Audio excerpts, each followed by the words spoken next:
Hello, welcome to Sumo biology. तो आज हम लोग टॉपिक पढ़ने जा रहे हैं हार्डी वेंगबर्ग प्रिंसिपल। ये आपका चैप्टर 7 इवोल्यूशन से क्लास 12 बायोलॉजी का टॉपिक है, हार्डी वेंगबर्ग इक्विलिब्रियम या हार्डी वेंगबर्ग प्रिंसिपल।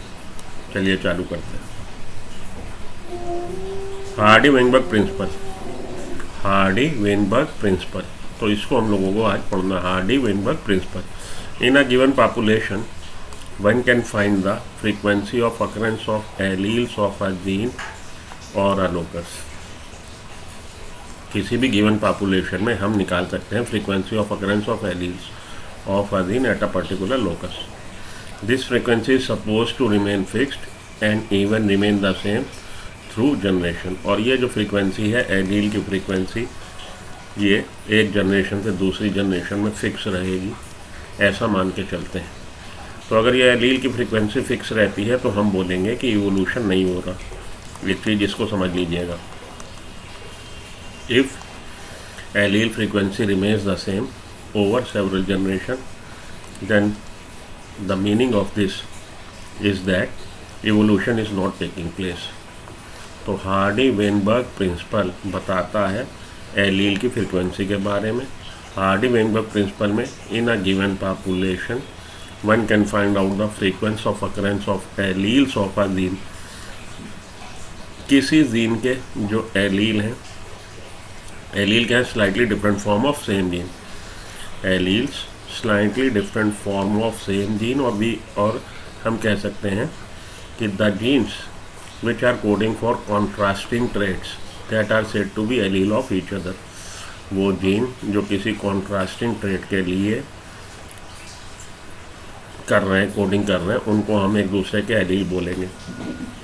तो जीन आई जो कि क्रोमोसोम नंबर 9 पे होता है और इसकी वजह से आरबीसी की प्लाज्मा मेम्ब्रेन की सरफेस पे शुगर पॉलीमर बनता है। ये जीन आई आप जानते हैं ह्यूमन पॉपुलेशन में 3 फॉर्म में है, आई ए, आई बी और आई ए एलील की वजह से ए टाइप का शुगर पॉलीमर बन जाता है एंटीजन, आई बी की वजह से बी टाइप का शुगर पॉलीमर बन जाएगा और सी की ये आई की वजह से कोई भी शुगर पॉलीमर नहीं बनता।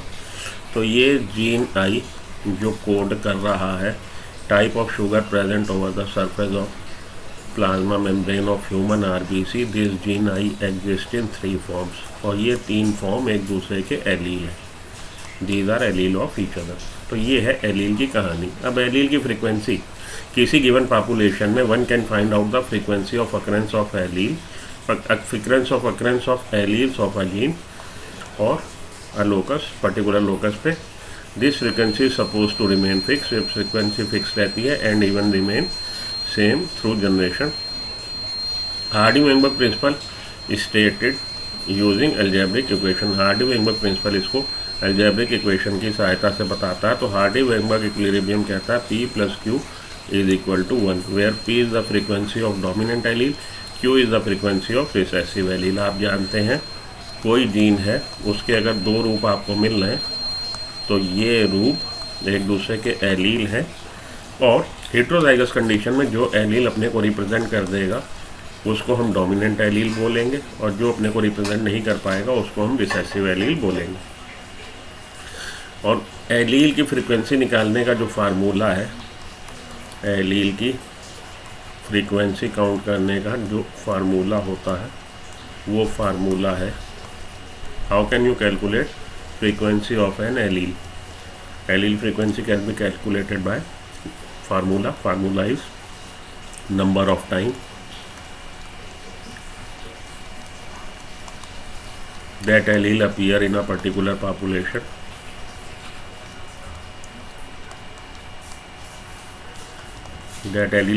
a particular population and number of time that particular gene appear।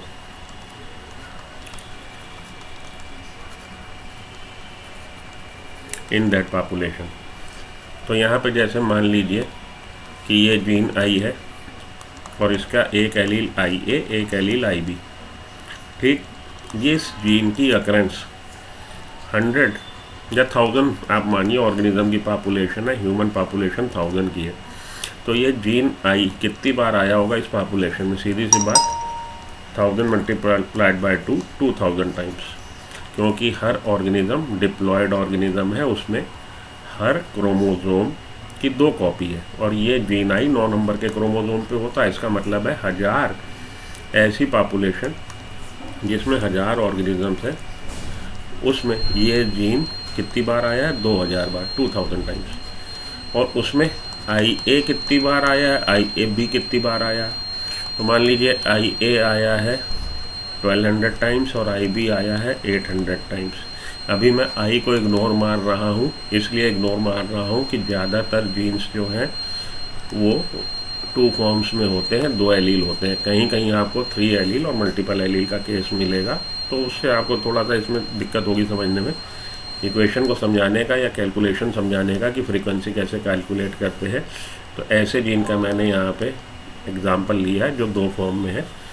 तो 2000 टाइम्स तो टोटल अकरेंस है जीन की, उसमें से 800 टाइम्स आया है आपका आई बी एलील। तो आई बी एलील की फ्रीक्वेंसी कितनी हो जाएगी? जैसा कि मैंने इक्वेशन अभी बताई आपको, the number of time that allele appeared in that population divided by number of time that particular gene appear in that population. तो इसकी हो जाएगी फ्रीक्वेंसी 0.4 फ्रीक्वेंसी हो गई आपकी आई बी एलील की, और इसका आप कैलकुलेट करेंगे तो 0.6 आ जाएगी। तो यही है P plus Q is equal to 1, तो 0.4 प्लस 0.6 इज इक्वल टू 1। देखिए हमारा इक्वेशन ठीक है। ठीक है जी, अभी तक आपको ये समझ में आ गया कि जीन क्या होता है, एलील क्या होता है, और एलील की फ्रीक्वेंसी हम कैसे निकालते हैं। Gene is a segment of DNA which have a coded information for a certain character. तो जीन DNA का टुकड़ा है जिसके पास जानकारी है किसी कैरेक्टर के लिए। Allele 90 different form of same gene and allele frequency we have discussed that, कि एलील की फ्रीक्वेंसी हम लोग कैसे निकाल सकते हैं। तो हार्डी-वेंगबर्ग प्रिंसिपल कहता है P plus Q is equal to 1। Dominant allele की फ्रीक्वेंसी और रिसेसिव एलील की फ्रीक्वेंसी 1 है, और ये कांस्टेंट रहती है जनरेशन आफ्टर जनरेशन। और अगर ये कांस्टेंट रहती है it means evolution is not taking place. ये कांस्टेंट तभी रहेगी जब 5 फैक्टर जो हैं वो इफेक्टिव ना हो, काम ना कर रहे हो। अभी डिस्कस करते हैं उसको। This principle says that allele frequency in a population are stable. ये प्रिंसिपल कहता है कि एलील की फ्रीक्वेंसी पॉपुलेशन में स्टेबल होती है एंड कांस्टेंट और कांस्टेंट होती है, तो स्थिर होगी और एक समान होगी फ्रॉम जनरेशन टू जनरेशन, एक जनरेशन से दूसरे जनरेशन में। The gene pool remains a constant. Gene pool भी कांस्टेंट रहेगा। जीन पूल है total genes and their total allele. तो total genes in a population और उसके एलील का नंबर सेम रहेगा, क्या रहेगा? कांस्टेंट रहेगा। This is called genetic equilibrium. तो जीन पूल में जीन का नंबर अगर कांस्टेंट रहेगा तो उसको हम जेनेटिक इक्विलिब्रियम बोलते हैं। Sum total of all that allele frequency is 1। और जितने भी एलील है, मैंने आपको एग्जांपल के लिए एग्जांपल उठाया कि उसके 2 एलील हैं। ऐसा भी हो सकता है कि किसी जिस जीन की बात हो रही है हम कंसीडर कर रहे हो मल्टीपल एलील का केस हो, कि उसके 2 से ज़्यादा एलील हो, जैसा कि आई जीन का होता है 3 एलील होते हैं। तो सम टोटल क्या रहेगा? सम टोटल उनका 1 रहेगा। P plus Q is equal to 1। चलिए आगे चलें। Individual frequencies for example can be named P and Q in a diploid organism. P and Q represent the frequency of allele dominant allele and Q represent the frequency of recessive allele. The frequency of AA individual, ये तो हो गई allele की frequency. अब individual में आप जानते हैं कि इंडिविजुअल में ये क्रोमोसोम नंबर 9 जो है किसी भी इंडिविजुअल में 2 होंगे। भाई हम जीन आई की बात कर रहे हैं समझाने के लिए, वो जीन आई जो क्रोमोसोम नंबर 9 पे लोकेटेड है, और इस जीन आई की फ्रीक्वेंसी हमने कैलकुलेट करी अभी 0.6 या 0.4 कुछ भी मान लीजिए। एलील की फ्रीक्वेंसी, जीन आई की नहीं, जीन आई के एलील की फ्रीक्वेंसी आई ए की। कह रहा फ्रीक्वेंसी ऑफ ए इंडिविजुअल, ये तो जीन आई मतलब जीन के एलील आई ए की फ्रीक्वेंसी है। अब कुछ इंडिविजुअल ऐसे होंगे जिसमें ये 2 क्रोमोसोम है, दोनों क्रोमोसोम पे आई ए एलील होगा। ठीक है, तो किसी भी आई ए इंडिविजुअल की फ्रीक्वेंसी किसी पॉपुलेशन में कैसे निकालेंगे? तो जीन की एलील की फ्रीक्वेंसी जो हमने निकाली है, जीन के एलील की फ्रीक्वेंसी जो हमने निकाली, मानिए 0.4 कि 80 टाइम्स ये जीन एलील IA आया है 100 ऑर्गेनिजम्स की पॉपुलेशन में या 1000 ऑर्गेनिजम्स की पॉपुलेशन में, ये इसकी जो अपीयरेंस है वो कितनी है? अब आप इसको मान लीजिए 2000 हो जाएगी टोटल जीन की अपीयरेंस, और उस 2000 में 800 टाइम्स ये आएगा। ठीक है, 1000 ऑर्गेनिज्म की पॉपुलेशन है, 2000 उसमें क्रोमोसोम नंबर 9 है, क्योंकि हर ऑर्गेनिज्म के पास 2 क्रोमोसोम नंबर 9 है। और इसकी अपीयरेंस जो है, एलील की अपीयरेंस, वो कितनी है? 800 टाइम्स है। Out of 2000 800 times. तो उसमें कुछ ऐसे भी होंगे ना जिनके दोनों ही क्रोमोसोम पे इसकी अपीयरेंस होगी, इसी IA एलील की। तो उनकी कितनी फ्रीक्वेंसी होगी? उनकी फ्रीक्वेंसी निकालने का तरीका है, क्योंकि जीन I के एलील IA की फ्रीक्वेंसी ओवर 1 क्रोमोसोम कितनी निकाली हमने? 0.4। तो दोनों पे कितनी होगी? 0.4 मल्टीप्लाइड बाय 0.4 फ्रीक्वेंसी उसकी इधर आने की है चांसेस, तो इधर भी आने की फ्रीक्वेंसी 0.4 है, इस वाले क्रोमोसोम पे आने की। तो इसको दोनों क्रोमोसोम पे उसके 0.4 इस पे आने की फ्रीक्वेंसी, 0.4 इस पे आने की फ्रीक्वेंसी, तो लॉ ऑफ मल्टीप्लिकेशन इस पे लग जाएगा, तो 0.16 हो जाएगा। ऐसे ऑर्गेनिज्म का नंबर कितना होगा? ऐसे ऑर्गेनिज्म का नंबर 16 होगा 100 बंदों में। 100 लोगों की पॉपुलेशन में 16, तो 1000 लोगों की पॉपुलेशन में 160 बंदे ऐसे होने के आपकी फ्रीक्वेंसी हो जाएगी, जिनका कॉन्फ़िगरेशन जो है जेनेटिक मेकअप वो होगा AA कह लीजिए या PP कह लीजिए। ठीक है जी, डोमिनेंट एलील की frequency in a diploid organism PQ represent the frequency of allele A and lower case allele A। The frequency of AA individual in a population is, AA individual की frequency निकालने का, अगर भैया allele A की frequency किसी chromosome पे P है, तो ऐसे ऑर्गेनिज्म होमोजाइगस डोमिनेंट वाले, आप जानते हैं जो ह्यूमन का मेकअप जेनेटिक मेकअप बनता है, क्योंकि उसके पास 2 क्रोमोसोम है, चांस ऐसा बन सकता है कि दोनों पे डोमिनेंट एलील हो, चांस ऐसा बन सकता है कि दोनों पे रिसेसिव एलील हो, और चांस ऐसा भी बन सकता है कि एक पे डोमिनेंट हो, एक पे रिसेसिव हो, एक पे रिसेसिव हो, एक पे डोमिनेंट हो। ये सब कॉम्बिनेशन पॉसिबल है। तो ऐसे बंदे की फ्रीक्वेंसी जो होमोजाइगस डोमिनेंट कैरेक्टर दिखा रहा है, तो ऐसे लोगों की हम फ्रीक्वेंसी निकालें जिनके पास दोनों क्रोमोसोम पे कैपिटल A एलील है, तो उसकी हो जाएगी P मल्टीप्लाइड बाय P² हो जाएगी फ्रीक्वेंसी। तो होमोजाइगस डोमिनेंट इंडिविजुअल की फ्रीक्वेंसी P² हो जाएगी, क्योंकि हमारे डोमिनेंट एलील की फ्रीक्वेंसी, फिर से समझ लो यहाँ थोड़ा सा ट्विस्ट है, डोमिनेंट एलील की फ्रीक्वेंसी P है एक क्रोमोसोम पे आने की। किसी भी इंडिविजुअल में क्रोमोसोम 2 होते हैं, तो अगर एलील A की फ्रीक्वेंसी एक क्रोमोसोम पे आने की P है, तो ऐसा चांस भी तो बन सकता है कि दोनों क्रोमोसोम पे ये कैपिटल एलील हो। तो इस तरह का इंडिविजुअल होमोजाइगस इंडिविजुअल कहलाएगा, होमोजाइगस डोमिनेंट। तो ऐसा इंडिविजुअल जिसका जेनेटिक मेकअप ये है, कैपिटल A, तो मतलब एक क्रोमोसोम पे आने की फ्रीक्वेंसी P, दूसरे क्रोमोसोम पे आने की फ्रीक्वेंसी भी P, तो इसमें लॉ ऑफ मल्टीप्लिकेशन अप्लाई हो जाएगा। ऐसे इंडिविजुअल की फ्रीक्वेंसी उस पर्टिकुलर पॉपुलेशन में कितनी होगी? P² होगी। The frequency of AA individual in a population is simply P² according to the law of multiplication. This is simply stated in other words, the possibility that an allele A with a frequency of P appear on both the chromosome of diploid individual is simply the product of two probability।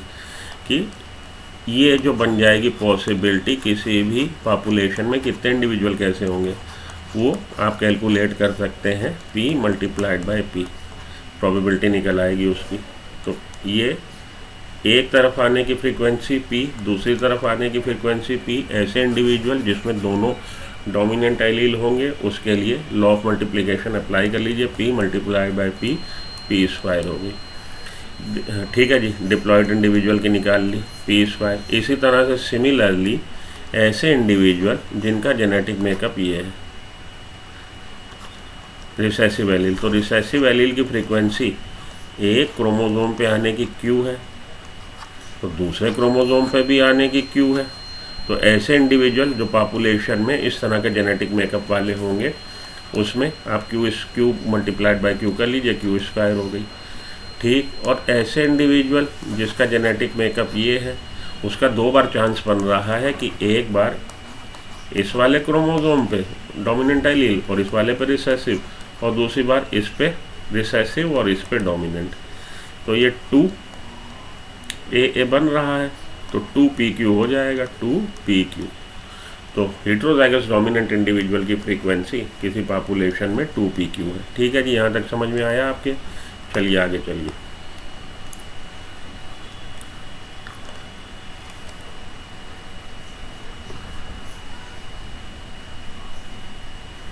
तो individual frequency for example can be named as P, Q, etc. In a diploid organism, P and Q represent the frequency of dominant allele, recessive allele. The frequency of AA individual in a population is simply P square.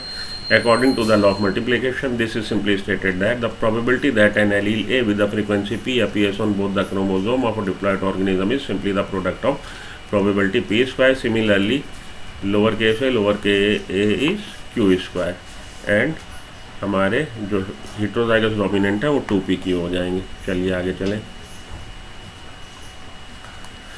Constant gene frequency several generation indicate that evolution is not taking place. अगर ये gene की frequency constant बनी रहेगी तो इसका मतलब है evolution नहीं हो रहा। इन other words, evolution occurs when the genetic equilibrium is upset. तो दूसरे शब्दों में हम बोलें, जब ये जेनेटिक इक्विलिब्रियम डिस्टर्ब होता है तब हम कहेंगे कि इवोल्यूशन हो रहा है। कांस्टेंट बने रहेगा तो इवोल्यूशन नहीं हो रहा, और अगर ये डिस्टर्ब हो गया तो हम कहेंगे इवोल्यूशन हो रहा है। Evolution is departure from Hardy Weinberg principle, बहुत इंपॉर्टेंट लाइन है। Evolution is departure from Hardy Weinberg principle. Hardy Weinberg principle को अगर पॉपुलेशन फॉलो नहीं कर रही, उससे डेविएशन दिखा रही, it means evolution is taking place. मतलब अगर एलील की फ्रीक्वेंसी PQ किसी पॉपुलेशन में 0.4, 0.6 से आप उसे ऑब्जर्व करने लगे और 3 जनरेशन के बाद इसमें वेरिएशन मिला, ये 0.5 हो गई या 0.6, 0.4 हो गई, तो फ्रीक्वेंसी बदल गई, it means evolution is taking place. सीधी सी बात। When frequency measured differs from expected value, the difference indicates the extent of evolutionary change. और जब आप फ्रीक्वेंसी मेजर करते हैं किसी पॉपुलेशन में और आपकी एक्सपेक्टेड वैल्यू से उसमें डेविएशन दिखे, तो जितना ज़्यादा डेविएशन आप एक्सपेक्ट कर रहे हो कि डोमिनेंट एलील की फ्रीक्वेंसी 0.3 आएगी, डोमिनेंट एलील की फ्रीक्वेंसी 0.9 आ गई। जितना ज़्यादा वेरिएशन उतना ज़्यादा इवोल्यूशन का एक्सटेंट है, कि मतलब उतना ज़्यादा चेंज हो गया है पॉपुलेशन में, और जितना कम फ्रीक्वेंसी में डेविएशन उतना कम एक्सटेंट ऑफ इवोल्यूशनरी चेंज। ठीक है। एलीलिक फ्रीक्वेंसी क्या है? Allelic frequency refers to how common an allele appear in a population. Allele frequency आवृत्ति कितनी बार आया, तो जितनी ज़्यादा बार आएगा फ्रीक्वेंसी ज़्यादा होगी। तो कहने का मतलब है एलील फ्रीक्वेंसी बता रहा है कि कितना कॉमन है वो एलील उस पॉपुलेशन में। जितनी ज़्यादा फ्रीक्वेंसी उतना ज़्यादा common. It is determined bye counting how many times the allele appears, और इसको हम निकाल सकते हैं एलील की फ्रीक्वेंसी को, जितनी बार वो एलील उस पॉपुलेशन में आया, divided by the total number of copies of that gene. और डिवाइडेड कर देंगे, हम उसको डिवाइड कर देंगे जितनी बार वो जीन उस पॉपुलेशन में आया है। Okay. 5 factors known to effect Hardy Weinberg equilibrium. 5 चीज़ें हैं जो हार्डी-वेइनबर्ग इक्विलिब्रियम को P + Q = 1 को इफेक्ट करती हैं। दीज आर जीन माइग्रेशन और जीन फ्लो। पहला है जीन माइग्रेशन और जीन फ्लो, दूसरा है जेनेटिक ड्रिफ्ट, तीसरा है म्यूटेशन, चौथा है जेनेटिक रिकॉम्बिनेशन, पांचवा है नेचुरल सिलेक्शन। एक एक करके अब हम इनको पढ़ेंगे। 5 factors that effect Hardy Weinberg equilibrium: gene migration, genetic drift, mutation, genetic recombination and natural selection. तो नेक्स्ट लेक्चर में हम लोग जीन माइग्रेशन से चालू करेंगे, जेनेटिक ड्रिफ्ट पढ़ेंगे, उसके बाद हम लोग mutation, genetic recombination, natural selection पढ़ेंगे, उसके बाद हम लोग न्यूमेरिकल्स लगाएंगे, न्यूमेरिकल्स रिलेटेड टू हार्डी-वेइनबर्ग प्रिंसिपल। तो इस लेक्चर के लिए इतना ही। हार्डी-वेंगबर्ग प्रिंसिपल हम लोगों ने पढ़ा, इसको हम लोग नेक्स्ट लेक्चर में पढ़ते हैं कि कौन से 5 फैक्टर हैं जो इसको इफेक्ट करते हैं। ओके, तो बने रहिए सुमो बायोलॉजी के साथ अपनी प्रिपरेशन के लिए। इवोल्यूशन चैप्टर से हम लोग पढ़ रहे थे Hardy Weinberg principle. In the next lecture we will discuss factors that affect Hardy Weinberg equilibrium. तो अगर आपको लेक्चर पसंद आया हो लाइक कर दीजिए, चैनल को सब्सक्राइब कर लीजिए और वीडियो को शेयर कर दीजिए। मिलता हूँ ब्रेक के बाद। Till then good luck, goodbye, have a nice day, thank you.